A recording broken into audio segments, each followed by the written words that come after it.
بسم الله الرحمن الرحیم. د خدای په نامه باندې چې بې حده مهربان او رحیم دی، په ټولو خپل خلقت او په خپلو بندګانو باندې د الله پاک رحم په ټولو انسانانو خاصتا په افغانانو باندې غواړم، او خدای دې په دې ټولو رحم وکړي. خدای دې په وطن کې ښې شپې ورځې راولي. افغانان دې خدای راحت کړي، د تشویشونو نه دې خدای خلاص کړي، تکالیف دې خدای حل کړي. خدا په یوازې په دعاګانو باندې نه کېږي، د خلکو دغه هم غواړي، د هڅې غواړي، لاسوهنې غواړي، تکلیف غواړي، زحمت غواړي چې راحت سړي ته پیدا شي. نن د 2024 کال د اکتوبر 3 ورځ ده، او د هرې اونۍ په رنګ موږ ستاسو په خدمت کې یو. ساروان میډیا خپرونه او ملي خپرونه ده، او موږ په افغانستان په ملي مسایلو باندې، په نړۍ کې په نورو مسایلو باندې اسې سرسري نظر کوو، ځکه موږ ته د خپل وطن حالات او د منطقې حالات د هر څه نه ډېر مهم دي. په هغې باندې غواړو خبرې وکړو. د مګر د هرې اونۍ په رنګه موږ د تېرې اونۍ په بعضې مهمو مسایلو باندې داسې یو نظر اچوو. او تاسو ټولو ته هرکلی وایم، درنو مېلمنو ته، ښاغلي کریمزي صاحب ته، ښاغلي تابع صاحب، ښاغلي ګردیوال صاحب، ښاغلي زازي صاحب ته، ټولو ته هرکلی وایم. او ټول هغه دوستان او عزیزان چې زموږ خپرونه همدغه لحظه ګوري، په هر ځای کې چې هستئ، ټول ستړي مه شئ، په خیر راغلی. تاسو ټولو ته هرکلی وایم. زموږ سره پاتې شئ، دا خپرونه مهمه ده. انشاءالله په دې خپرونه کې به دغه مسایل تاسو واورئ چې هغه د ټولو افغانانو آرزو ده، او غواړي چې دا خبرې واوري، او غواړي چې په نتایجو باندې هم پوه شي. په تېره اونۍ کې مهم حوادث چې پېښ شو، هغه په منځني ختیځ کې ډېر زیات دي. په منځني ختیځ کې د ایران حمله په اسرائیلو باندې، د اسرائیلو حمله په سوریه او په لبنان باندې، دغه واقعیات دي چې په ټوله نړۍ کې د انسانانو او د خلکو لپاره، خاصتا د بشر دوستو او هغه ممالکو ته چې په دنیا کې او په جهان کې د صلح طرفداران دي او د سولې غوښتونکي دي، هغوی ته ډېر تشویشونه خلق کړي دي. تشویشونه په دې معنا دي چې خلک ډارېږي چې دا جنګ لوی نه شي. او په میډیا کې په ډېرو ځایونو کې ما ولوستل او دا ویل شوي دي چې د دې احتمال شته چې د جنګ لمنه پراخه شي. د جنګ د لمنې د پراخېدو سره به په دنیا کې ډېر یو بد حالت پېښېږي. هغې باندې به خبرې نه کوو، ځکه چې ډېر سړي ته یو منفي تخیل او تجسم کوي. نو هر څه چې وي، دا یو حالت دی راغلی دی، او موږ په دې ټولو خبرو باندې پوهېږو چې د فلسطینیانو د مظلومیت نه څومره خلکو استفادې کړي دي، څومره خلکو پرې تجارتونه وکړو په دنیا کې، او څومره ظلم ورباندې روان دی. دغه څومره وخت چې دا جګړه وشوه، تقریبا څو اونۍ تېرې شوې، تقریبا څلوېښت زره زیات شهیدان په فلسطین کې پېښ شوي دي. دا شهیدان شوي خلک، ماشومان، ښځې، شفاخانه، دوکان، کلینیک، مکتب، هر څه چې ټول د منځه تللي دي. لبنان کې هم همدغسې یو حالت پېښ شو. ایران د حسن نصر الله په د شهادت په بدله کې په اسرائیلو باندې څه کوم 200 توغندي وورول، او هلته هم تخریبات شوي دي. داسې نه ده، بلکې اسرائیل او بعضې نور ممالک چې دي په تخریباتو باندې خبرې نه کوي، خو ټولو لیدلي دي په دا ویډیوګانو کې. اوس خو دنیا هغه پخوانۍ دنیا نه ده، اوس خو ډېره دنیا وړه ده، او تکنالوژي دومره لویه ده چې د غره په سر کې تاسو کولی شئ دنیا د حالاتو نه خبر شئ، فقط د یو ټلیفون په موجودیت کې دا حالات را روان دي. ډېره زیاته مهمه موضوع چې د ټولو افغانانو په عموم کې، او خاصتا د پښتنو د حیات، د ژوند، د بقا، د آیندې سره تړلې ده، هغه دا ده چې د اکتوبر په 11 باندې دا کومه جرګه چې د پښتون تحفظ موفمنټ لخوا نه راغوښتل شوې ده او په خیبر کې به جوړېږي، دا جرګه ډېره مهمه ده د ټولو خلکو لپاره. دا په منطقه کې مهمه ده، یوازې دا داسې نه ده چې دا جرګه مهمه ده ځکه چې دلته د پښتنو سیمه ده او په پښتنو باندې ظلم دی. نه، د دې جرګې نه چې هره نتیجه راوځي، دا به په ټول منطقه باندې تاثیر کوي. د اسیا په مرکزي برخو کې، د اسیا په جنوب برخو کې څه ممالک چې دي، په دې ټولو د دې جرګې تاثیر دی. خو دا تاثیرات داسې زر نه معلومیږي، اما لویې خبرې ورراپېښوي. خاصتا جرګه د پښتنو د حقوقو په برخه کې ډېره مهمه ده. د دې جرګې نه چې کومې فیصلې راوځي، هغه فیصلې ډېرې مهمې دي، او موږ په دې کوشش کوو چې ټول پښتانه، یوازې موږ نه، ټول پښتانه د دنیا په هر کونج کې، په اروپا کې، په امریکا کې، په کاناډا کې، په نورو ممالکو کې چې چېرته په دې څلورو قارو کې پښتانه اوسېږي د 11 د اکتوبر د جرګې د کامیابېدو لپاره د هر خوا نه هڅې روانې دي، غونډې روانې دي، کانفرانسونه روان دي، سیمینارونه روان دي. تېره هفته هم یو سیمینار و چې زه پکې خوشبختانه هلته وم، او په سیمینار کې ډېرو کسانو ښې خبرې وکړې. او ما ته داسې ښکاره شوه، ومې لیدل چې په خلکو کې د افکارو لوی بدلون پېښ شوی دی.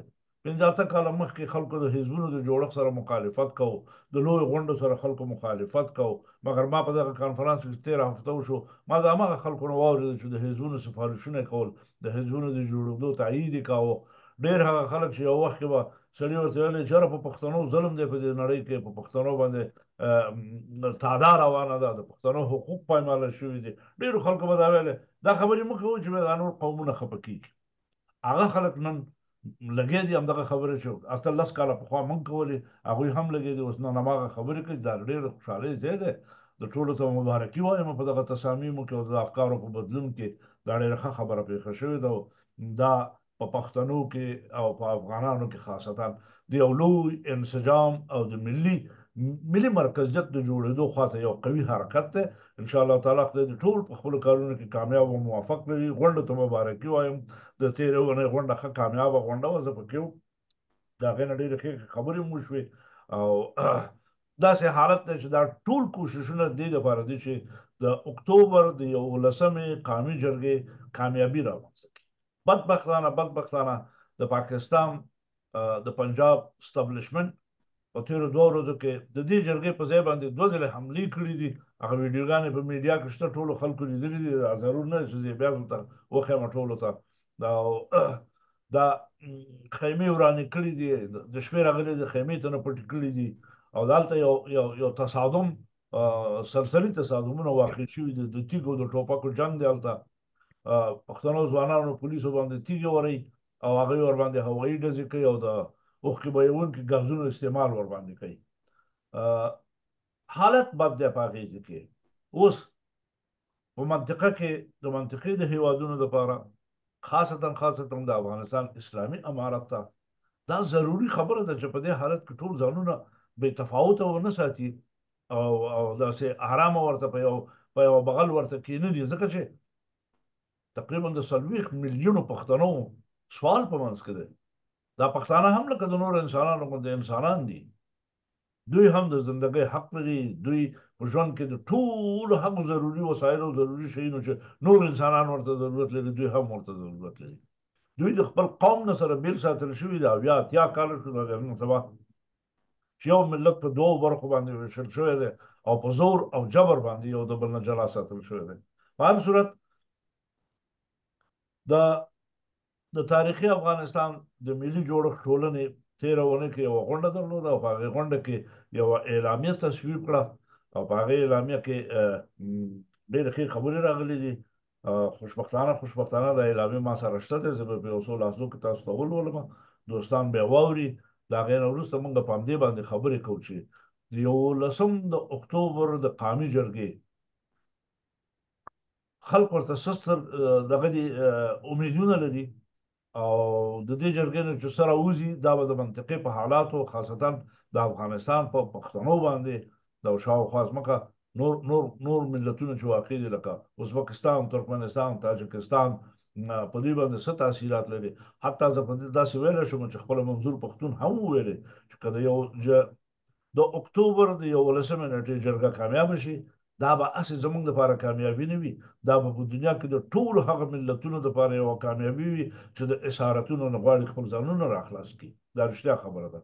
په جهان کې د ټولو اسارتونو، د ټولو استعمارونو هغه ماتې شکست د دغې فقیرې غریبې خاورې نه شروع شوې ده چې هغه د پښتنو خاوره ده او د افغانانو خاوره ده چې د امونه نیولې تر مارګلې پورې په دغه ځمکه پراته دي. د هر استعمارګر په مقابل کې دوی درېدلي دي. هم د خپلې خاورې نه دفاع کړې ده، هم د جهان نور ملکونو ته ازادي ورکړې ده. دا شی موږ د روسانو په جګړه کې تجربه کړه، دا هم د امریکایانو سره په جنګ کې تجربه کړې ده. دا شی زموږ په تاریخ کې د چنګیز او د چا په دور کې دا ټولې تجربې په دې خاوره کې شوي دي. او دا ملک لکه څنګه چې اوس ټوله دنیا پې اقناعي ده او حتی د امریکې رئیس جمهور او د دنیا ډېر رئیس جمهورانو دا خبره کړې ده چې افغانستان د امپراتوریو قبرستان دی او دلته ښخېږي ټول امپراتوري دلته ښخېږي. دا رښتیا خبره ده.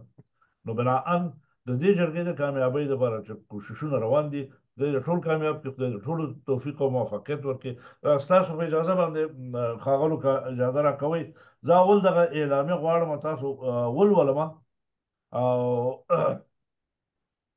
د اعلامیې د لوستلو نه وروسته موږ به خپلې خبرې بیا شروع کړو چې په کومو مسایلو باندې غږېږو. اجازه ده ستاسو؟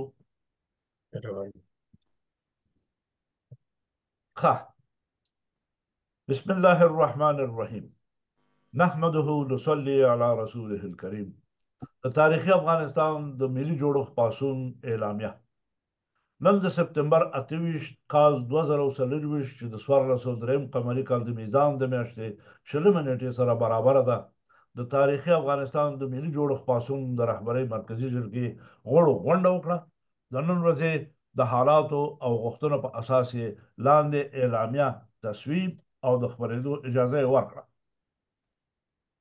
دې ټولنې د خپل موجودیت له ورځې تر ننه د ټول لوی افغانستان سیاسي، ټولنیز او اقتصادي حالاتو څارنه کړې او کوي، او د هغه په رڼا کې خپل غږ پورته کړی دی. جدي لیکنې خپرونه یې کړي، مؤثر ګامونه یې پورته کړي دي. د تاریخي لوی افغانستان د ویاړونو ډک تاریخ د لوړو او ژورو ډک دی، چې په عمومي ډول د هر استعماري طاقت په مقابل کې دفاعي کلکه او متینه مبارزه کړې ده، او د خپلې خاورې استقلال او ازادي د سر په بدله ساتلې ده. نن دغه عظیم او ستر ملت چې د معتبرو نړیوالو احصایو له مخې په اوسطه توګه 70 میلیونه کم زیات نفوس لري، چې د آمو څخه تر اټک او مارګلۍ پورې په خپله پلرنۍ خاوره او جغرافیه کې پراته، او د نورو لږکیو قومونو سره په ګډه د ورورۍ ژوند کوي.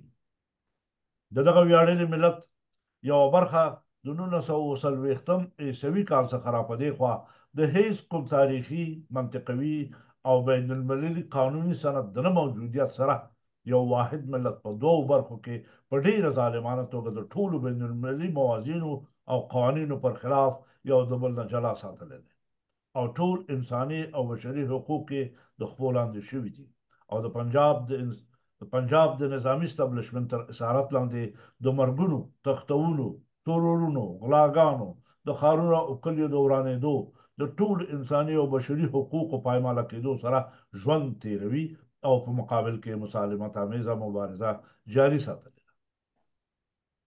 د دغه مبارزې ترڅنګ دومره قربانۍ او شهیدانې ورکړي چې ساری نه لري، خو د ټولې نړۍ د بشر د حقوقو د ادارو سترګې پرې ړندې دي. نن د خوشحالۍ هغه ستره ورځ ده چې له یوې خوا په پښتنو کې سیاسي شعور دومره لوړ دی چې یو ماشوم هم په دې پوهېږي چې باید د دغه وحشیانه مظالمو په مقابل کې مبارزه وکړي او د دغه آفت یعنې پنجابي استبلشمنت څخه ځان خلاص کړي. بله د خوشحالۍ ستره پیښه چې 7 کاله پخوا شوې ده، هغه د ستر پروردګار د ارادې په اساس په دې پیاوړي ملت کې داسې یو عظیم، غیرتي، زړور، کرزماتیک، سپین زړه، په ملت او وطن مین، هوښیار او نقددان مشر منظور احمد پښتون پیدا شو چې دا ملت متحد کړي، په یو واحد فکر او واحد ملي مرکز سره راټول کړي. په دې لاره کې ډېر نومیالي او تکړه کسان د مشرانو او کشرانو په صفوفو کې ورسره ملګري شول. مرګونه او شهادتونه یې ومنل، قربانۍ یې ورکړې، د لر او بر یو افغان شعار یې پورته او عام کړ، او د نړۍ په هر ګوټ کې هر پښتون یې ملګری دی، او د دهشت او وردۍ سره د مقابلې سنګر ګرم وساته او ساتلی دی. خو خبره دا ده چې د هر څه یو حد وي، خو برعکس داسې یو جابرانه حالت منځته راغلی دی چې د پښتنو په ټولو انساني، اسلامي او مدني حقوقو باندې پښې ایښودل حد نه لري. مشر ښاغلي منظور پښتون د روان 2024 کال د اکتوبر په 11مې ورځې د ټولې پښتونخوا د اقوامو، اصنافو، علما کرامو، پښتنو مشرانو، سیاسینو او مخورو یو 15,000 کسیزه پښتون قامي عدالت لویه جرګه راغوښتې چې په خیبر پښتونخوا کې به د ټولو پښتنو په برخلیک باندې آخرنۍ فیصلې وکړي چې د پنجاب ظالمانو په مقابل کې څه وکړي. د دې جرګې فیصلو او نتایجو ته خلک، نړیوال او ټول پښتانه سترګې په لار دي، او هیله لري چې د دغه تاریخي قامي جرګې فیصلې داسې وي چې اویا میلیونه پښتانه د دنیا په هر ګوټ کې غوښتونکي دي او هغه دا چې ټول پښتانه په داسې یو واحد فکر او واحد مرکز راټول او متحد کړي چې د میرویس نیکه او احمد شاه بابا علیه الرحمه روح پرې خاط شي او د عامو ترمارګلۍ په افغان پښتون تاریخي وطن کې د ملي توحید تامین وشي او د ټولو ناخوالو ځواب ووایي. نو ځکه دغه سترې تاریخي جرګې ګډونوالو او د پی ټي ایم مشرانو ته د لاندې موادو وړاندیز کوو او د هغوی جدي پاملرنه ورته راغواړو. اول، د تاریخي افغانستان د ملي جوړښت پاڅون د مشرتابه شورا او غړي د پښتونخوا په ټوله سیمه کې د پښتون ژغورنې غورځنګ د ټولو ملي او قومي فیصلو وړاندیزونه او کړنو کلکه پلوي کوي. دویم، د نن ورځې د حالاتو څارنه او د پاکستاني استابلیشمنت دهشتګردۍ دا حکم کوي چې د ستر قومي جرګه د استابلیشمنت په اداره دا غږ وکړي چې د پی ټي ایم د مشرانو او د پښتنو د نورو ملي مشرانو ژوند زموږ دپاره آخرنۍ حیاتي سره کرښه ده. که چېرې بیا لکه د پخوا په شان د دې سره کرښې نه عدول وشي، پاکستاني اداره مسؤوله ګڼو او د بدو عواقبو مسؤلیت به یې د همدغه ادارې په غاړه وي. دریم، موږ په پښتنو او منطقه کې د ټولو ناخوالو بنیادونه د ډیورنډ په فرضي کرښه کې او د یو واحد ملت په بیلوالي او جدا ساتلو کې چې هیڅ ډول قانوني او منل شوې بڼه نه لري او نه تر ننه چا منلې ده ګورو. د جرګې په ټولو ګډونوالو او مشرانو غږ کوو چې دغه تاریخي او طلایي فرصت د لاسه ورنکړي او د لوی افغانستان د جوړېدو فیصله وکړي. ځکه هره بله فیصله به د ټولو پښتنو لپاره داسې نوي مشکلات او ناخوالې پیدا کړي چې حل به یې اوږده موده ونیسي او دا چانس به د لاسه تللی وي. څلورم، د دې لپاره چې د دغه اعلامیې درېیمه ماده تحقق ومومي، د ټولو پښتنو د علما کرامو، مختلفو ډلو، سیاسي او مدني ټولنو، اقتصادي متشبثینو، د قومونو مشرانو او عوامو یووالی ستر او اشد ضرورت دی. موږ په جرګه غږ کوو چې د دغه هدف د لاسته راوړلو په خاطر په ټولو ولسونو کې د لوی افغانستان د جوړېدو د روحیې د قوت او ګډو عملي همکاریو لپاره هلې ځلې پیل شي. پنځم، دا ستره قومي جرګه د پښتونخوا په ټولو سیاسي ګوندونو، لویو او وړو ګروپونو، مدني ټولنو غږ وکړي چې د څلورمې مادې د تحقق په خاطر دی په موقت ډول هر څومره زر چې کېدای شي ټول د خپلو سیاسي هویتونو، تشکیلاتو، اهدافو، کړنلارو په ساتلو سره ځانونه منسجم اعلان کړي او د یو واحد مرکز د چتر او نوې مشترکې رهبرۍ لاندې په کار او فعالیت پیل وکړي. شپږم، دا جرګه د ټولې نړۍ د بشردوستو هیوادونو، ملګرو ملتونو، د بشر د حقوقي سازمانونو، بین المللي قانوني مراجعو څخه د نړیوال معاصر تعامل په اساس د ټول پښتون ملت د یو ځای کېدو لپاره د ملاتړ غوښتنه وکړي. د لوی افغانستان د جوړېدو په هیله د تاریخي افغانستان د ملي جوړښت پاڅون د خپرونو څانګه، ایمیل او د ټلیفون نمبر. ډېر ښاغلو اورېدونکو، زما ښاغلو ملګرو چې په دغه نننۍ غونډه کې ما سره استئ، ټولو ته بیا یو ځل هرکلی وایم. ستړي مه شئ. دا هغه اعلامیه وه چې په تېره اونۍ کې تصویب شوې ده د دغه پاڅون له خوا نه او موږ ته د نشر دپاره راورسېده. زه د هغوی نه هم مننه کوم کور ودان چې په د افغاني اوسنۍ میډیا کې دا اعتماد په موږ کړی دی. دا اعلامیه زموږ سره ده، د ټولو نه دې کور ودان وي. زه خپله فکر کوم چې دا اعلامیه خو بده اعلامیه نه ده، ډېره ښه اعلامیه ده. هغه څه چې د پښتنو غوښتنه ده په دې اعلامیه کې منعکس شوې ده او واقعا هم کومه معضله چې موږ په دې خپل ګاونډ کې لرو هغه د ډیورنډ کرښه ده او تر څو چې دغه معضله حل نشي زموږ ګاونډی به هېڅکله هم د دې نه لاس وانخلي چې د پښتنو په سیمه کې او بیا په لوی افغانستان کې د تخریب او د تشویشونو د ایجاد، د ناارامۍ د ایجادولو څخه لاس واخلي. دا حتمي خبره ده او یوازینۍ لار او چاره چې ده په همدغه خبره کې ده. خیر، خبرې به د همدې نه شروع کړو. کریمزی صاحب که ستا اجازه وي ستا نه به شروع وکړو. مهرباني. زمونږ بعضې نور ملګري نه پوهېږم چې څه تکالیف پېښ شوي دي ورته د غونډه کې نه دي حاضر شوي، خو خدای کول په آینده غونډو کې به انشاءالله تشریف راوړي، برخه به واخلي.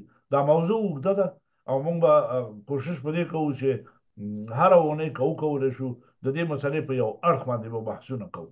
کریم صاحب ستاسو نه زما سوال به دا وي چې لکه مخکې چې ما دا طرحه کړه چې د دې جرګې هغه حاصل به څه امیدونه د دې جرګې د حاصل لپاره موجود دي په ټولو افغانانو کې او په پښتنو کې؟ بسم الله الرحمن الرحیم. ټولو مشرانو او دوستانو ته سلامونه او احترامات. خادم صاحب محترم،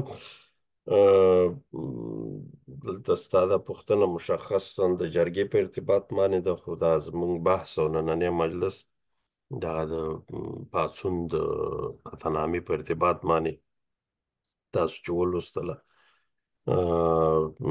الحمدلله ویاړم چې په دغه تېرې هفتې په دې مجلس کې د دې قطعنامې په تصویب په دغه کمیټه کې زما شتون لرلو، او واقعا دغه د دې جرګې په اړه باندې داسې یو سند دی چې نه تنها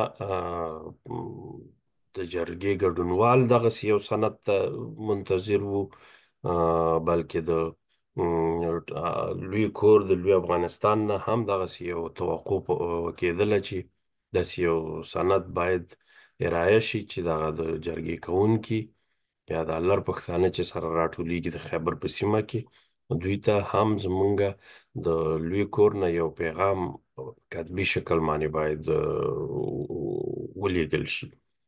او په دغه سند کې تاسو ډیر مفصل او دغه شکل باندې دغه سند ولوستلو، تکرار ته به ضرورت نه وي، خو په دغه کې دغه شپږ موارد چې ډیر بارزښته او د وخت ضرورت دی، هم د دې جرګې د تدویر دپاره او هم وروسته د جرګې د فیصلې د تطبیق دپاره، دغه دواړه اړخونه په دې قطعنامه کې واضح شوي دي. اوس د دې جرګې څخه د لرو پښتنو او د برو پښتنو توقعات فرق کوي. لر پښتانه چې کوم دي، دغه د جرګه چې فعلا په کومه سیمه کې تدبیریږي، د دوی پښتنو غوښتنه د ژوند ده، د مسؤلیت ده، د جبر او د ظلم نه د ژغورنې ده.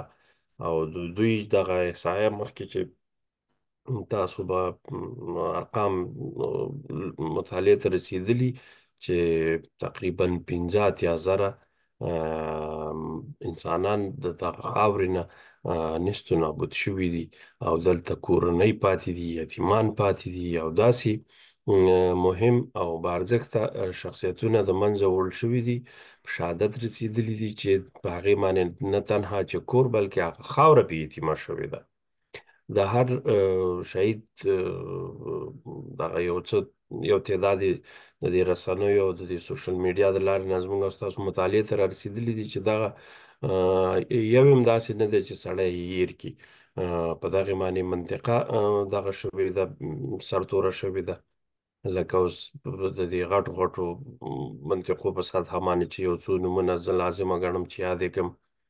باجوړ په سیمه کې ریحان زیب په نامه باندې یو ځوان په شهادت ورسېدلو، چې هغه د کورنۍ بحث د هغه نه و، د هغه سیمې بحث و. داسې داوړ صاحب، داسې ګیلمن صاحب، داسې کاکړ صاحب، داسې لوڼی صاحب، دغه ډیر عظیم شخصیتونه په دغه منطقه کې د منځه وړل شوي دي. نو د دې لرو پښتنو دپاره اوس فعلا په هغه اساسي غوښتنو کې دغه نقطې دي. بیا د برو پښتنو دپاره یا د لوی کور دپاره د دوی جرګې یا د دغه سیمې د دې انسجام توقعات او غوښتنې بیل دي، لکه چې په بعضې مجالسو کې دا زموږ او ستاسو دوستان او مشران دا بحث کوي چې دغه موقع ده، او په دې قطعنامه کې هم دغسې یو تذکر شوی دی چې د دې موقع نه باید استفاده وشي. دغه موقع تکرار بار بار په لاس نه راځي. اوس که تاسو د تاریخ ته ځیر شئ، زه عیني شاهد یم چې دغه قبایلي سیمې چې وي، دوی دغه د ایجنسیو تشکیلات د برطانیې د خوا نه منځته راغلي او په دغه تېرو 15 کلونو کې دغه اسټابلیشمنټ یا دغه د حاکمه اداره چې په پاکستان کې کوم نظامی مدیریت کوي، د دوی د خوا نه هڅه شوله چې دغه ایجنسیانې په ضلعو باندې تبدیل کړي. یعنې هغه ایجنسیانو کې چې د دوی هغه امنیتي تشکیلات وو، هغه امنیتي تشکیلات د سیمې د ملکانو د خوا نه تایید شوی فورس و، ملیشه به یې ورته ویله. هغه د ملیشهي سیستم دوی انتقال کړلو پولیسو ته، چې د مرکزی حکومت یا د پنجاب د اسلام آباد د خوا نه مدیریت کیږي. نو په دې کې د قومونو نه هغه مدیریتي او هغه اجرایوي صلاحیتونه واغستل شول. ملکان ډیر زیات د سمبولیک شکل شول، چې هر ملک به د دغه پروسې د مخالفت غږ راپورته کولو، هغه به د منځه وړل کېدل. نو دغه تسلسل دې اندازې ته راورسېدلو چې نن هماغه پښتانه په خپله خاوره کې په خیبر کې راټولیږي، جرګه کوي سره، او د مرکزی حکومت نه پولیس ورځي د ضلع په نامه باندې د هغوی سره هلته نه پرېږدي، هغه د انسجام، هغه د جلسې ځای ورته دغه کوي، ګډوډوي. نو دغه یو ستونزه ده. بل هغه که موږ د دې تشکیلاتو د سیستم ته وګورو، پاکستان اوس په خپله د برطانیې سره په یو مشکل کې مواجه شوی دی، ځکه د پاکستان د تاسیس او هغه کوم قرارداد چې د جنا سره شوی و، په هغې کې د قبایلي سیمو مدیریت د پولیټیکل ایجنټ د خوا نه کېدو، چې پولیټیکل ایجنټ ګزارش دی و د برطانیې حکومت ته. دوی دغه د ایجنسیو سیستم چې د منځه ویوړلو، نو دغه د دوی د پولیټیکل ایجنټ هغه موقف د منځه وړی دی. اوس سمبولیک پولیټیکل ایجنټ شته دی، خو ولې هغه د مدیریت دپاره هیڅ نوع جغرافیوي دغه نه لري، پاور نه لري، د ولس او د قوم نه هغوی محدود کړي. نو په دې ځای کې د برطانیې هغه کوم ادارو چې دغه د پولیټیکل ایجنټ سره دغه لرل، تعامل لرلو، هغه سیستم ټول متضرره شوی دی. نو دا په خپله یو لوی چالنج دی د پاکستان او د برطانیې ترمنځ، چې په دې مسله باندې لږ غور وشي، دا هم یو لوی سوال رامنځته کوي. او د لوی افغانستان دپاره فعلا په دې وضعیت کې که د دوی د جرګې نه مخکې کم بحث یا کم تذکر وشي، نو زه فکر کوم چې دا به د دې پاکستاني د رژیم دپاره یو سند شي چې د دې جرګې مخالفت وکړي. نو بهتره به دا وي چې فعلا موږ او لر او بر دواړه خواو ته، یعنې د پولې اخوا او دې خوا ته، دواړه خواو ته افغانان باید د جرګې د تدویر باندې تمرکز وکړو، چې دا جرګه باید دایره شي. او د دې جرګې د تدویر طبیعي خبره ده چې په دغه سیمه کې هیڅ کله هم په دې ټول د تاریخ کې په سیمه ییز مسایلو باندې دومره لویه اجماع نه ده شوې. اول وار دی چې دا کار کیږي، او په دې کې داسې نه ده چې ځان له به د اسټابلیشمنټ نظریه او افکار به پکې پالل کیږي. دغه ملت یا دغه قوم به د خپل ځان د سرنوشت د ساتنې او د پالنې دپاره حتمي پریکړې کوي، او داسې پریکړې به کوي چې هغه به عملی جنبه ولري. ځکه چې په تیوریکي شکل باندې دغه کانفرانسونه او سیمینارونه چې دایریږي، دغه یو د کاغذ تر حده پورې محدود وي. ولې داسې ولسي جرګې چې وشي، هغه نه تنها دا چې پریکړه لري، د پریکړې سره یو روزنیزه بڼه لري، چې هغه د جرګې ګډونوال دي یو نوع تربیوي دغه اخلي، چې د ملت اوس مثلا که تاسو ډېر لږ وخت مخکې دغه 8 کاله مخکې که فکر وکړئ، پښتو په دغه منطقو کې د منځه وړل شوې وه. یعنې په کورونو کې چې کوم بحث کېدلو، د هغوی ته به هغه ډېر ادبي کلمات او ادبي لهجه به هغوی ته د پنجاب ژبه وه، یا به اردو وه، یا به پنجابي وه، یا به انګلیسي وه. ولې د دې حرکت او د دې مومنټ د رامنځته کېدلو نه را په دې خوا ته الحمدلله اوس رسنو ته که ځیر شئ، مطبوعاتو ته ځیر شئ، ډېره ښایسته بڼه یې غوره کړې ده. او د دې قطعنامې اعلانول، دا زه په دې وخت کې اشد ضرورت و، او په افغانستان کې د داسې یو ټولنه یا داسې یو اجتماع نه وه چې د افغانستان د خوانه د کوزو پښتنو سره په داسې بڼه باندې استازولي وکړي او په دغه سری او واضح او په تحریري بڼه باندې د دوی سره تماس ونیول شي. اوس که د منظور سره منګه څو وارې مجالس کړي دي، داسې فردي مجالسو، تاسو هم ذکر وکړلو تیرو هفتو کې تاسو هم یو څه مجالس لرل. نو په دې ټولو مجالسو کې همدا غوښتنه د هغو د لرو پښتنو وه چې د بر پښتانه باید زموږ د فعالیتونو نه دفاع وکړي، زموږ د فعالیتونه د ځان فعالیتونه وګڼي، د لوی کور فعالیت یې وګڼي.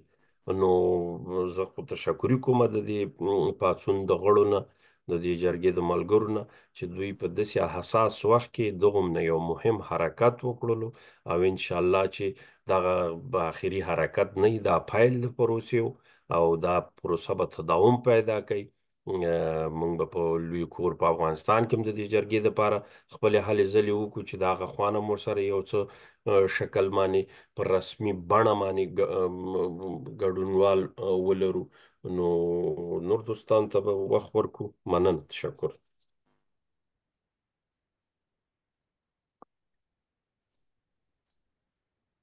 جناب کریمزی صاحب ډېره مننه کوم، ډېر تشکر. ښه تبصره، ډېره مهمه خبره دا ده چې د پښتون تحفظ موومنټ غړي او کوم حرکت چې د زنځیر نه دی خواته د فرضي کرښه نه خواته شروع شوی، دا ډېر موافقانه روان دی.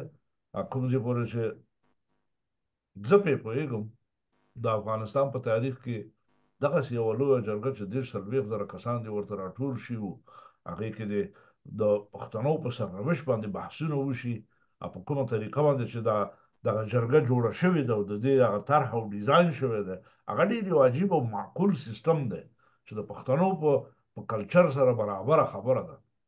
او دا سیستم ډېر ښه جوړ شوی دی چې ټول خلک په خپلو منځونو کې کینی، بیا د یو مشر ټاکي، بیا د دوی مشران ځي، دا ټولو قومونو او اصنافو مشران هر یو مشر ټاکي، بیا دا مشران ټول عمومي جرګه کې کینی، په نورو مسایلو باندې بحثونه کوي.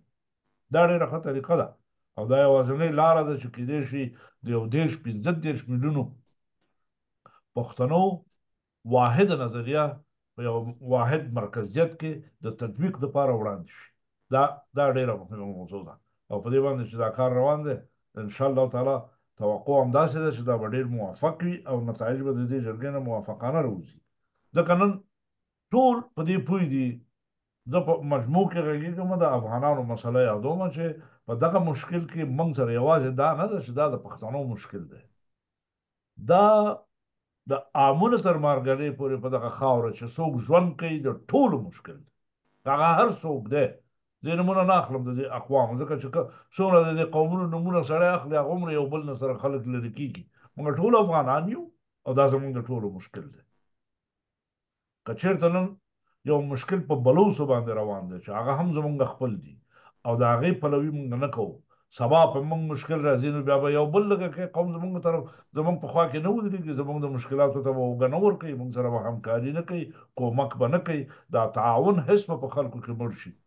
دا یو بله موضوع ده چې باید په دې باندې هم خلک فکر وکړي چې په ټولو پښتنو کې د تعاون حس بېرته راژوندی شي.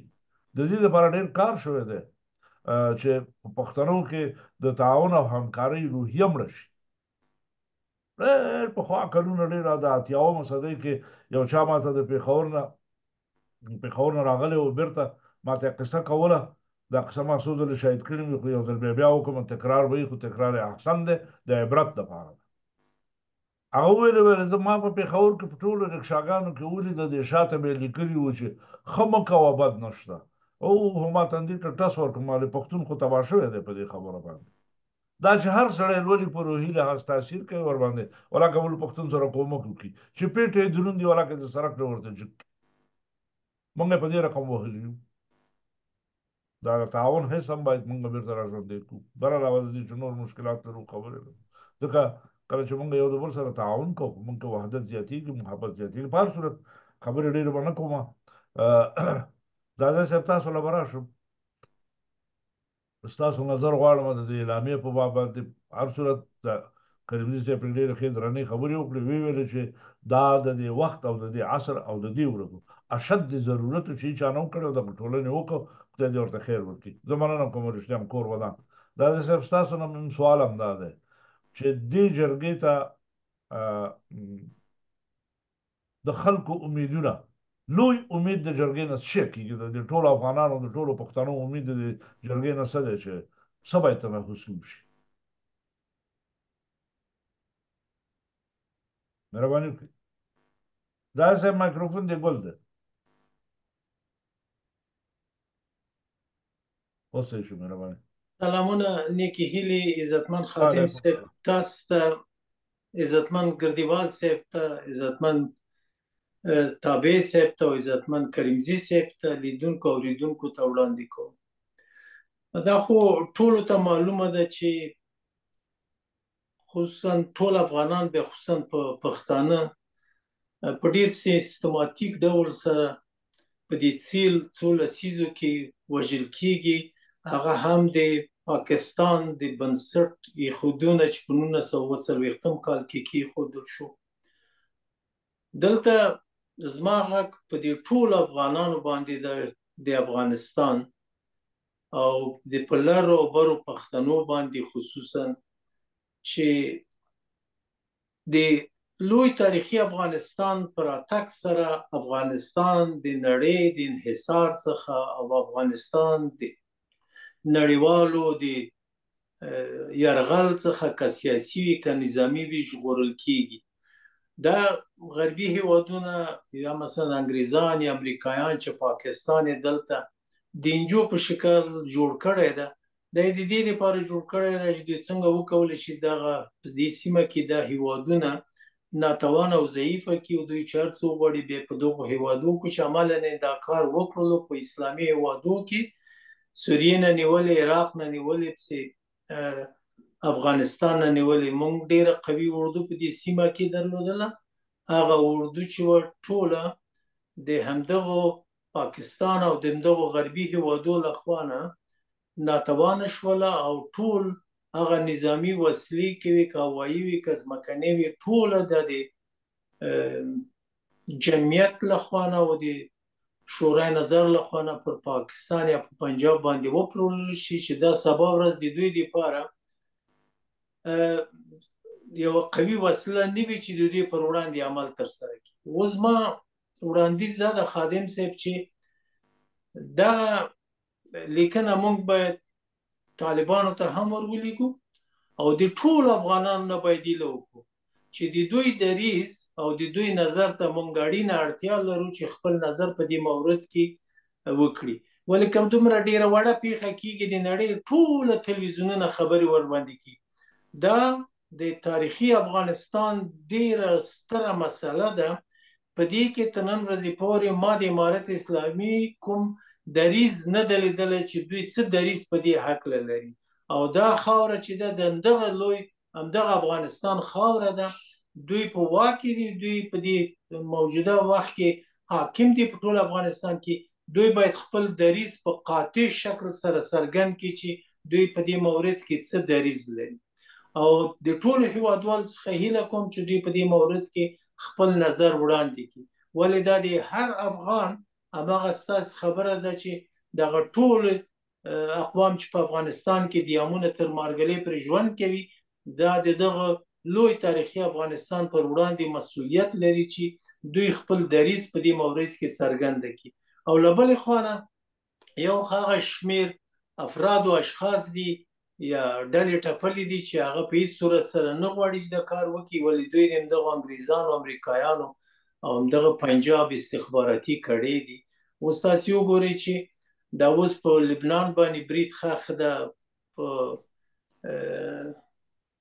فلسطین کې دغه اسرائیلو بریدونه چې وکړل، په غزه کې 90,000 نفر یې ووژل چې د هغو جملې څخه 19,000 ماشومان وو.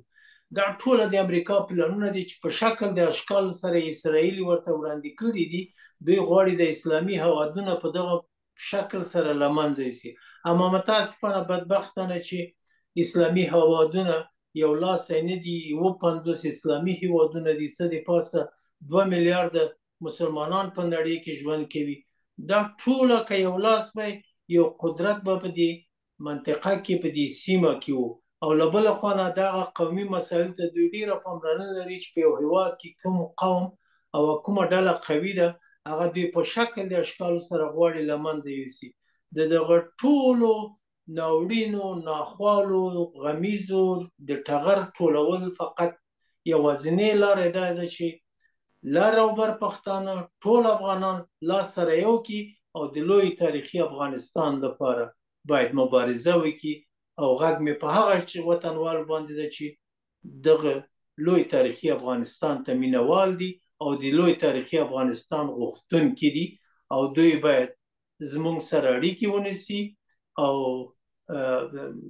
خپل نظرونه باید دوی ووایي چې دوی څه نظر په دې مورد کې لري. مننه زاده صاحب تشکر کوم ډېر مننه. تابع صاحب تاسو ته راګرځم ستړی مه شئ په خیر راغلی. دا مایکروفون دې ګل دی او څه ورته دا تصویر خو دې شته ده خپله نه یې تابع صاحب سلامونه سویم زه یم بس تم په کار دی مهرباني وکړه تابع صاحب ستاسو نظر واخلو چې تاسو څه وایئ.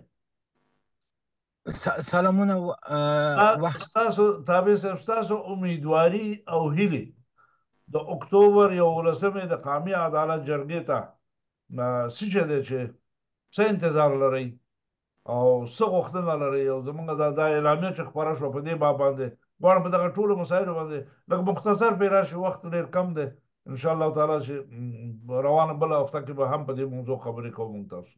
سلام کور ودان چې وخت هم راکړ ټولو ته درنه زه غواړم هغه یو پخوانۍ خبره مې به یو بل ځل کړې وله د تاریخ له څنډو څخه په یو بحث کې چې هغه دا ده چې دنیا دغه حرکتونه چې کوي دوی وخت په کتو سره ځان پکې پیدا کوي چې ښه خبره یې همدا ده چې پښتانه اوس په خپل وخت په کتو سره خپل ارزښت د جغرافیې او په سیمه کې څه روان دي که په دې کې ځان را پیدا کړو دوی دې شی لاسته راوړلی شي چې ښې بېلګې دا اوس ګورئ اردوغان ده چې هغه د ترکیزم په نامه باندې حرکت دا څو قدم دې مخه پیل کړ چې آذربایجان ګوره ټول اهل تشیع دي خو د سرحد کراس که او ورغه خلک په غېږ کې ونیول او هغه د خپل ځان خلک وګڼل په همدې ډول په ایران کې د نن د ترکانو په خاطر باندې د غږ پورته کوي او غواړي چې د خپل ژبې او د خپل هغه په حساب د ترک تبارۍ مسله را ژوندۍ کړي او د ځان مشر ورور وګڼي او د هغوی د حقوقو د عادي په خاطر باندې قدم اوچت کړي چې په همدې ډول باندې سعودي کورنۍ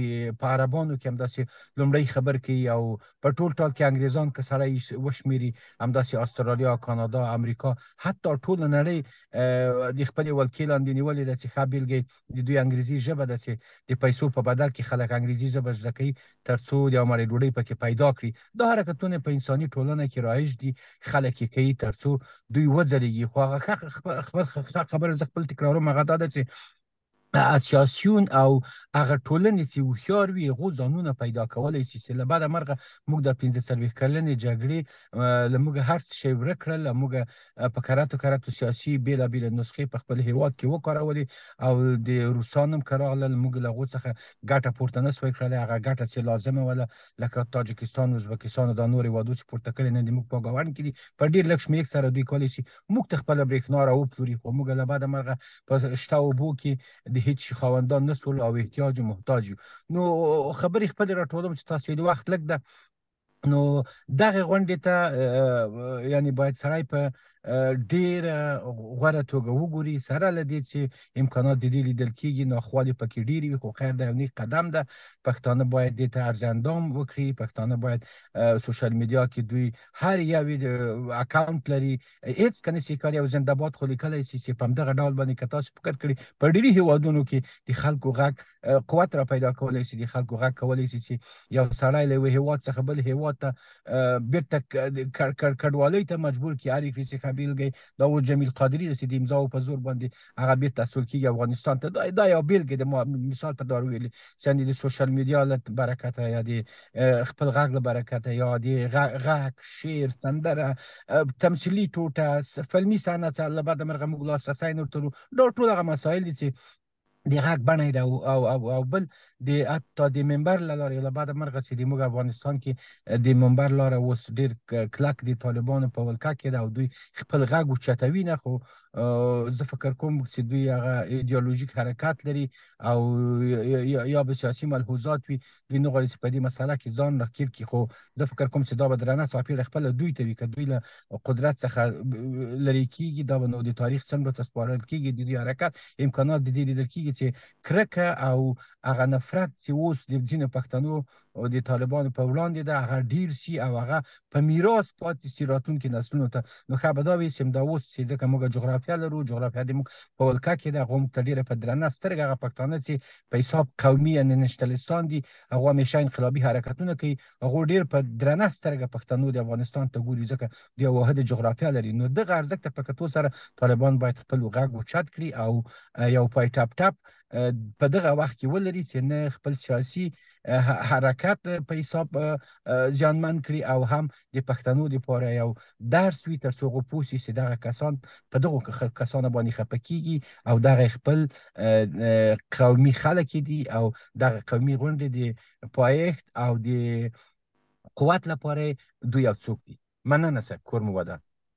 ډېره مننه کوم تابع صاحب، ډېره مننه، ډېره ښکلې خبرې، ډېره ښکلې خبرې. دا د نن ورځې یو لوی واقعیت همدا دی چې باید ټول پښتانه د دنیا په هر کنج کې چې دي، هر چېرته چې دي، باید په دې باندې کار وکړي چې څنګه کولی شي په کومه ذریعه، په کومه وسیله، په خبره، په هر رقم چې وي، چې د اکتوبر د 11 تاریخ د جرګې د کامیابېدو دپاره یو قدم هم چې یو پښتون پورته کړي، دا ډېره لویه کامیابي ده او دا باید وکړي، هر پښتون یې باید وکړي، هر افغان یې باید وکړي.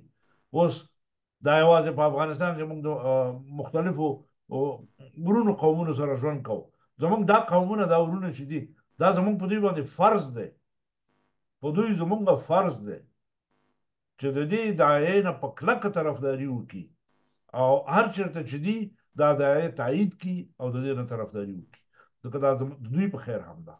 دا موږ سره په دې وطن کې اوسېږي، موږ سره د دوی ژبه، د دوی کلچر، د دوی تاریخ، دا ټول مو سره مشترک دي. دا نشي کېدای چې یو بلا دې په ما راشي، په تا به نه راځي، هغسې نه ده، په ټولو به راځي. او موږ ټول په ګډه باندې د جرګې کامیابي غواړو، الله دې ورته توفیق ورکړي، خدای دې کامیابه کړي، سترګې په لار یو، انتظار یو. یو خبره ده، آینده هفته کې به انشاءالله تعالی د ډېرو ویب سایټونو ایکس او زوم او د دې ادرسونه موږ نشر کړو چې خلک کولی شي د هغې ادرسونو په طریقه باندې د اکتوبر د 11 قومي جرګې دغه وکړي، لیدنه وکړي په مختلفو سایټونو کې. دا به د هغې ځای نه نشرېږي په میډیا کې، ټوله دنیا کې به خلک کتلی شي. دا هم په نظر کې نیول شوی ده. تابع صاحب ډېر تشکر کوم، ډېره مننه کوم، کور دې ودان، کور دې ودان.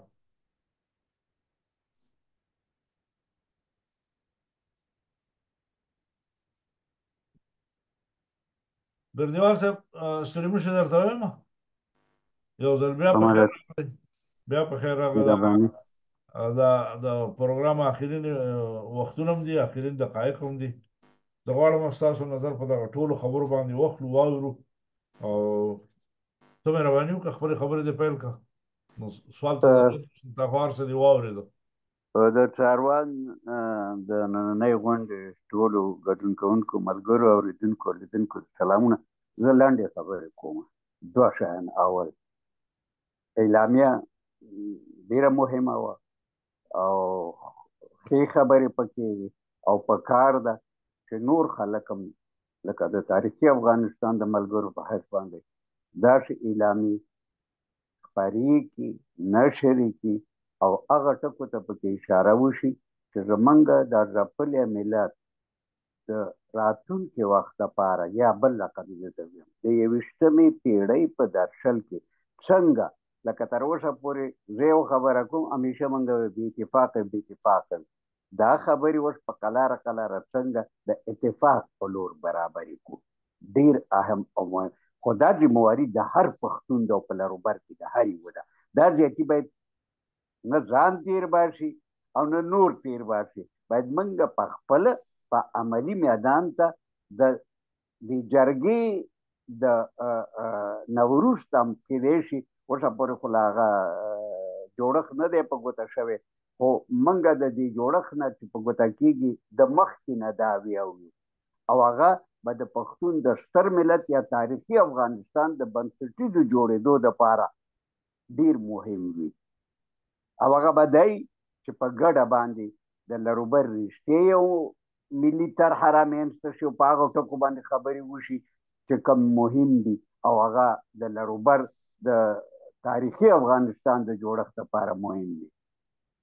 دویمه پکې دا هم ډیره مهمه ده چې د لروبر دپاره د ملي طرحې نه په غیر یو ملي مشرتابه هم رامنځته شي، ګډه مشرتابه رامنځته شي. هغه به د دې دپاره وي چې څنګه د دې ملي ارزښتونو تاریخي افغانستان د ارزښتونو دپاره دا ملي مشرتابه په رښتونو باندې عملي کار وکړی شي. دا مهم دی. دا د دې دپاره نه ده چې پلانې هم پکې راغی پلانې پکې رانغی، نه، بلکې دا داسې مشرتابه چې د تاریخي افغانستان د ملي ارزښتونو د عملي لارې او کړنلارې په ګوته کړي او هغې دپاره په رښتونو باندې د راتلونکي وخت دپاره کار وکړی شي.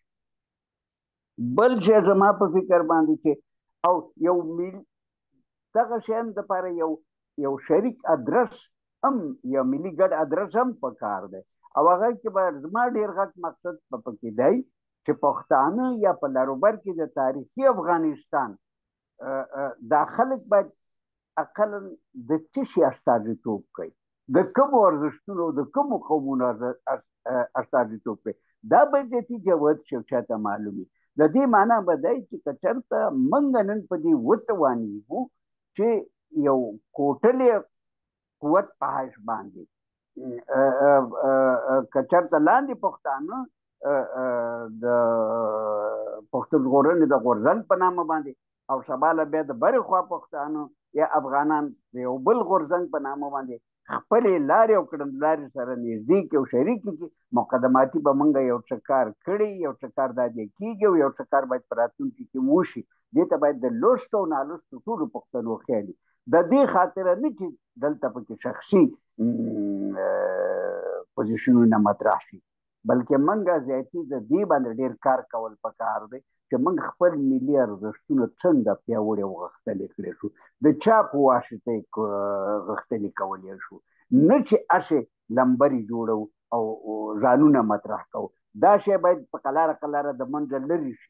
که دا شی د منځه لرې نه شي، اصلي شیانو ته چې کوم دپاره موږ کار کوو او کیدای شي چې د هغې دپاره د پښتون ژغورنې د غورځنګ ملګري هم کار کوي، نو موږ به بیا د هغه خپلې داعیې نه چې دا ډېره اوچته ده، دا ډېره لوړه ده، هغې ته بیا ونه رسېږو. موږ له پکار دی چې د اوس نه د همدې پروګرام داسې پروګرامونو اعلانونو په نشر کولو سره هغه طاقت او توان جوت کړی شو، ملګري د ځان ته جذب کړی شو چې رښتیا د دغې داعیې دپاره په ایماندارۍ او اخلاص باندې کار کولی شي، صلاحیت یې لري، پوهه یې لري او هم دغه فکر عملي کولی شي. دا یو فکر دی او که موږ په د 21مې پېړۍ په دې درشل کې چې اوس لګیو دا کارونه کوو په دې باندې موافق نه شو، د مثال په توګه لکه څنګه چې د پښتون ژغورنې غورځنګ ته کومې لانجې دي، سبا له کېدای شي موږ ته په بره خوا کې همداسې لانجې او ډرامې راځو، خو د دې ستونزو نه به موږ تېرېږو، ځکه د یو ستر ملت په حیث باندې بیرته د دغې ملت تعریف او د دغه ملت راتلونکي او د دې ملت پخوانی شالید چې کوم دی، دا اصل کې په اوسني وخت کې ځکه جوتولي پکار دی او ښکاره کول او څرګندولي پکار دی چې که چېرته موږ دا شیان اوس نه زیاتي جدي ونه نیسو، نو موږ د راتلونکي وخت په د دنیا د قومونو او ملتونو په قطارونو کې خپل نوم او خپل ځای بایللی دی. دا نه ده پکار موږ له. د دې خاطر نه موږ اوس ډېر کوشش کوو او دا ضروري ګڼو او ډېر اهم او ضروري ګڼو. په دې اعلامیه کې ډېر ټکي پکې وو داسې چې په بعضو شیانو باندې ډېر تاکید شوی دی. ولې پې شوی دی؟ ځکه چې دا د اوس او راتلونکي دپاره ګوره ډېر مهم دی. دا زموږ او ستاسې خپرونې د څاروان هم د ملګرو نه دا هیله کوو چې خپل ځانونه جوت کړئ زیاتي او وښیوئ چې د چا سره کار کولی شئ، د څنګه ګډ کار کولی شئ، دا وویوئ. دا په شپ شپ کې مه تېروئ او که موږ په دې باندې موافق شو د څاروان د پروګرام لاندې دا تاریخي افغانستان د دغه لاندې او ټولو ملګرو ته واقعا زاهدي صاحب بعضو شیانو ته اشاره وکړه دا رښتیا ګورې په اوسني وخت کې مهم ده خپل ځان جوت کوي خپل ملت جوت کوي تعریف یې کوي ورځه چې خپل ځان دی پښتون په هغه نشم تعریفولی زه به تاریخي افغانستان څه تعریف کوم دا خو عجیبه خبرې دي نو که د پښتون ژغورنې د غورځنګ ملګري او که د تاریخي افغانستان د پاڅون ملګري خپل ځان به تعریفوي خپل ملي ارزښتونه به تعریفوي او د دې لپاره به په عملي ډول را میدان ته کېږي دا خپلول د دې لپاره کار کول زموږ د ټولو ذمواري ده او خدای دې وکړي چې موږ د دغه ذمواري په صحیح معنا سره ادا کړی شو بس زما دومره خبرې ډېره مننه کوم ګردیوال صاحب ډېر تشکر تابع صاحب تاسو د وینا څلورې زه تاسو ته راګرځم فقط ما ته یو دقیقه وخت راکړئ د دوه شیونه غواړم چې دلته تذکر وکړم یو تذکر چې زه کوم هغه دا ده چې ډېره موده وشوه چې دا موږ په دې فیسبوک کې یو مشکل لرو چې زمونږ نشرات هر څوم چې وکړو د هر چا نه چې پوښتنه وکړه دا نشرات دغه کېږي نه پبلک کېږي نه همیش پرایویټ وي بیا وروسته موږ انتقالو څه کوو بخښنه غواړم یو مشکل لرو آینده اونۍ کې یا به موږ دا خپله د فیسبوک پاڼه بدلو د بلې پاڼې نه به نشرات کوو یا به د یوټیوب نه نشرات کوو ځکه دلته دوستان ډېر زحمت وباسي ډېر کسان دلته په انتظار دي چې هغوی به دا خپرونه ګوري بدبختانه دا زموږ خپرونه پرایویټ ده او پبلک کېدی نه شي ډېر خلک په انتظار کې بیا وروسته یې ګوري هغه زموږ لیدونکو ته زموږ نورو پښتنو ورونو خویندو ته دوی ته مشکل دی او تکلیف دی دا خبره په نظر کې وساتئ ټول یعنې په آینده هفته کې شاید زموږ په خپرونه کې دا یو تغییر راشي دا یو خبره مې دا کوله او بله خبر چې ما لرله هغه به زه وروسته وکړم تابع صاحب د وینا غواړي چې کوم تبصره ورشتیا زما په یاد دا شو چې زموږ د خپرونې په لړ کې په معمول کې داسې ده چې د هرې میاشتې په آخر کې موږ ته چې بعضې کتابونه راځي په هغه کتابونو باندې موږ ډېرې لنډې تبصرې کوو زه د هغه دوستانو نه بخښنه غواړم عفو ترې غواړم حالات دغسې راغله او دا موضوعات دومره ګرم شو چې موږ ونشو کولی په دا تېره اونۍ کې کتابونه چې موږ ته را رسېدلي په هغې باندې بحث او خبرې وکړو انشاءالله تعالی د روانې میاشتې په کومه اونۍ کې چې داسې لږ فرصت پیدا شي 2 کتابه موږ ته را رسېدلي دي په هغې دواړو به یو تبصره کوو او کتابونه به تاسو ته معرفي کړو او د کتاب سره مینه او د کتاب لوستل دا ډېر ښه کار دی تجربه وکړئ تاسو دا امتحان کوئ دا کتاب خپل ملګری کړئ تاسو له به د زندګۍ خوند معلوم شي ژوند به هم بدل کتاب ډېر ښه دوست دی کتاب ډېر ښه رفیق دی او الحمدلله زما اشنایي ورسره ډېرې پخوا زمانې نه ده خوشحاله یم چې کله کله د خپلو دوستانو ته سر ورغړوم تاسو ټول د خدای خوشحاله لري تابع صاحب راځه د خیر راځه ستړی مو شي بېرته په خیر راغلی او تاله به غوږ قربان دي ما فقط یو وړه بیلګه دغه د په سیاست کې د پیدا کولو چې وخت نه مونږ پاتې سره هغه غوښتل ما یو تاسو سره یو ځای کوم چې دغه دنیا چې کله چې وویشل سوله که تاسو فکر کړی چې همدا روسان یا په ټول طور کې کسای کمونستان یاد کې دوی څنډې ته کړل مسلمانان په مذاهبو د ژبو په نوم سره وویشل په همدې ډول باندې همدغه ماوو چې رهبر د چین و دا په پښو باندې ټول تقریبا خپل هیواد یې ولټاو کور په کور وګرځېد خلکو ته تبلیغات وکړل چې ځان خلاص کړي له اجنبیانو څخه ځان خلاص کړي له مستعمرې څخه ځان خلاص کړي له فقر څخه تاسو یو څوک یې چې چینایانو هېڅکله دا خبر نه منله خو د هغه په خوله کې دغه فصاحت د تبلیغ ډېر کره شتون درلود او خلک یې خپل قانع کړل او دې ته وهڅول چې د تریاکو جنگ شاته کړي او چین یو پیاوړی هیواد ترې نه جوړ کړي چې که تاسو فکر کړئ که تاسو تاریخ ته ځیر شئ جاپان چې ډېر وړوکی هیواد د چین مستعمره کړی و او پرته د جاپانیانو له اجازې څخه حتی چینایانو په خپلو اولادو نوم نه سوی کېښودلی چې دغه بیلګې سړی په دې خاطر یادولی سي چې نن چین له چین افریقا ته دوی ځي چې افریقا د فرانسویانو په ویش کې د هغو ته څاپېړه ورکوي، ګزار ورکوي او ټول افریقا غواړي چې د خپلې ولکې لاندې د خپلو پیسو او د خپل فکر د اغېزې لاندې راولي، چې اوس د امریکایانو ته فکر شوی امکانات د دې لیدل کېږي چې په دې باندې یو کړس دوی په خپلو کې سره یو ځای کړي. حتی دوی دغه د اوبو ویش دا اوس داسې ګونګوسي دي چې د چینایانو د امریکایانو په لاس کې د دوی غواړي چې د اوبو او هوایي حریمونه دوی په خپله کې سره وویشي، ځکه چې دوی دوه قدرتونه دي چې په دې کې به کوم یو ځلیږي په راتلونکي کې 100 کاله 200 یا 300 کاله وروسته کوم به بر قدرت پاتې کېږي هغه نو وخت ثابته کړي. نو دا خاص د پښتنو په خاطر زه دا بېلګه وایم چې موږ په کراتو ویشل سوي، په کراتو په نامه د ډېرو وړو مسایلو باندې، قومي مسایلو چې دا احمدزی ده، دا نورزی ده، دا آزادزی ده، دا ستانکزی ده، په دغو مسایلو سره وویشلو، ویجنګلو، د موږ په منځ کې ټوپک راکړل قصدا عمدا چې تاسې ټوپک واخلئ، تاسې غیرتي خلک یې جګړه وکړئ. موږ یې په همدې خشنه مسله کې وساتلو او په همدې ډول یې موږ حتی هغه د مکلفیت دورې عسکري چې دا هم یو ګزار و، خلکو به عسکري کوله، ډېرو پښتانو به یې معاف ګڼل. دا یعنې یو ښه کار نه و، ځکه موږ یې شاته ساتلو. نو دا قصدا عمدا دغه مسایل تر اوسه پورې روان دي. حتی د جمهوریت په وخت کې چې زه خپله شاید یم چې په رسنیو کې به چې موږ ډېر کوښښ کوو چې دغه مسایل باید کلیوالو سیمو ته لاړ سي، کلیوال باید پرې خبر سي.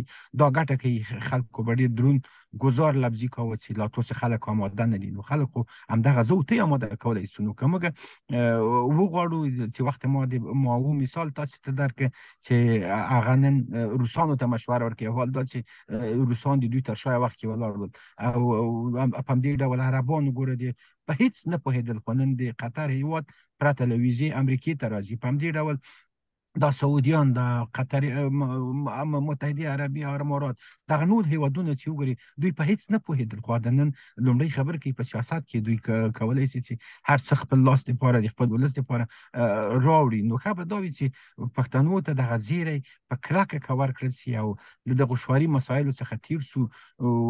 حتی که کتابونه وي، نسخې وي، اخبار وي، په پټه توګه که اوس هم وویشل سي، ورولېږل سي. زه فکر کوم دا یو تبلیغي جنبه کولی سي چې په ډېری هېوادونو کې د دنیا دا مسله سوې ده چې دوی به کتابونه، اخبارونه، لیکچرونه پټ کلیو بانډو ته لېږل تر څو خلک راویښ را بیداره کړي. زه وایم که دغه مسله په افغانستان کې دننه زمینه ورته مساعده سي تر څو یو وارې که د پښتون له اوسني عصر سره سازګاري پیدا کړه، زه بیا فکر کوم چې هېڅوک به دوی ته ګزار ونه سي کړلی او هېڅوک به بیا به دوی چاته اجازه ورنه کړي چې دوی وغولوي. فقط ما دغه غوښتل چې دغه تاسې سره یو ځای کړم. نبي صاحب ډېر تشکر، ډېر مننه، خواهش کوم ستاسو په خبره ادم صاحب اجازه ده یوه خبره وکړم. دا که اجازه راکړې ته د خپل خبره د یاده ونه وځي. دا د تابع صاحب په خبرو کې دوه ډېرې مهمې خبرې زه غواړم په هغې باندې یوه لنډه تبصره ولرم. مهرباني. د هغې نه وروسته بلکل ستاسو وخت دی. د تابع صاحب په خبرو کې د دوه ډېرې مهمې عمده خبرې شوې. یوه پکې د قومونو مسله ده، یاده کړه چې موږ په قومونو کې تقسیم یو، لکه احمدزي و، سدوزي و، بارکزي و، بلوچ او څو دا قومونه. دغه یو ټکي ته ډېرو خلکو پام نه ده شوی. زموږ ډېر لیکوال هم په دې باندې لګیا وو، لیکنې پرې کړي دي او لیکنې پرې کوي چې دا قومونه موږ یې تقسیم کړي او قومونه موږ اتفاق ته نه کړي. خبره داسې نه ده، خلک غلط پوه شوي دي. زما په نظر باندې دا خبرې د پښتنو د تخریب یو تبلیغ دی.